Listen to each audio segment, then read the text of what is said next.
İran qədimdən böyük imperiyaların varisi hesab olunur. Ərəb dünyası isə 7-ci əsrdə İslamın yayılması ilə güclənib. İslam dini Ərəbistanda yaransa da, İran hər zaman müsəlman aləmində hegemon olmağa çalışıb. Bu səbəbdən Yaxın Şərqdə tarixən Fars-Ərəb liderliyi uğrunda rəqabət formalaşıb. Məzhəb fərqləri, regional liderliyi uğrunda mübarizə və enerji də bu qarşıdurmanın əsası olub. İran regiondakı maraqlarını qorumaq üçün bu ölkələrdə proksi qüvvələr də yaradıb. Ərəb ölkələrinin Amerika Birləşmiş Ştatları ilə yaxşı münasibətləri olduğu halda Amerika İran üçün böyük şeytandır. İndi İsrail və Amerika Birləşmiş Ştatlarının İranla savaşı İranın Ərəb dünyası ilə savaşına çevrilib. İranı bombalayan Amerikalılar və İsraillilər, İranın bombaladığı isə Ərəb ölkələridir. Müqəddəs Ramazan ayında bir müsəlman ölkəsi digərlərini atəşə tutur. Yəqin ki, bu 21-ci əsr İslam tarixində ən xoşagəlməz hal kimi qalacaq. İranın hücum etdiyi müsəlman ölkələr arasında Türkiyə və Azərbaycan da oldu. Bu həftə İrandan Türkiyəyə 2 dəfə raket atıldı. Ankara Tehrana xəbərdarlıq etsə də ona hərbi qarşılıq verməyə tələsmir. Ekspertlərə görə İran hücum etdiyi ölkələri münaqişəyə sürükləməyə çalışır. Tehran ümid edirdi ki, Körfəz monarxiyalarına təzyiqlə müharibənin dayanmasına nail olacaq, amma tam tərsi baş verdi. Ərəblər nə müharibəyə daxil olur, nə də Trampı savaşı dayandırmağa inandıra bilir. Yaxın Şərqin polisi İranı bəlkə də belə adlandırmaq olar. Hər halda özünü uzun illərdir bu rolda görüb.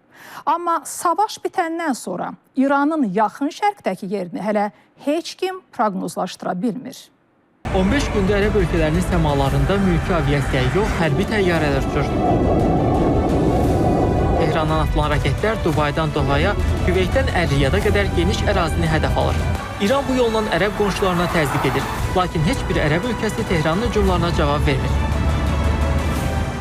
Başda Səudiyyə Ərəbistan olmaqla Körfəz ölkələri bu müharibənin dayandırılmasının və atəşkəs imzalanmasının tərəfdarıdırlar indi. Çünki bəli, onların ölkələri hədəf alınır, vurulur, amma onlar bu prosesə qoşulsalar, deyək ki, İranda olan əməliyyatlara qoşulsalar, nə qədər ciddi fərq yarada bilərlər bu əməliyyatların gedişatında Amerika və İsrail ilə birlikdə. Düşünmürəm ki, elə bir ciddi fərq yaransın.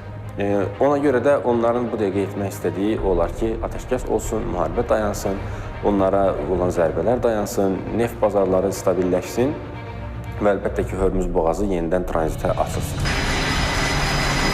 Tehran Ərəb ölkələrinin zərbələrini həmin ölkələrdə ABŞ bazalarının yerləşməsi ilə izah edir. Lakin bu ölkələrdəki mülki infrastruktur və neft obyektləri də İranın hədəfinə çevrilir. Bu da istər-istəməz Amerika Birləşmiş Ştatlarının özünə qarşı da təzyiq yaradılması deməkdir. Yəni İranın bu obyektləri hədəf alması kifayət qədər məntiqlidir bu regional müharibənin gedişatına baxsaq və hədəf də əsasən həm Ərəb ölkələrini çəkindirmək, həm də ki, Amerika Birləşmiş Ştatlarına mesaj göndərmək. Gərginlik Türkiyə sərhədlərinə də sıçrayıb. İrandan Türkiyə istiqamətinə artıq 3 dəfə raket atılıb. Raketlər NATO-nun müdafiə sistemləri tərəfindən elə havada məhv edilib. Türkiyənin Xarici İşlər Naziri Hakan Fidan deyir ki, ölkəsi müharibədən kənarda qalmağa çalışır. Türkiyə çox qüdrətli bir ölkədir. Lakin bu vəziyyətdə biz müharibəyə sürüklənmək istəmirik. Çünki təhrik edilməməliyik. Müharibəyə cəlb olunmamalıyıq. Hazırda bizim mövqeyimiz müdafiə xarakterlidir. NATO bölmələri hazırda raketlərin qarşısının alınmasında çox effektivdir. Beləliklə, bizim əsas məqsədimiz bu müharibəyə daxil olmamaqdır.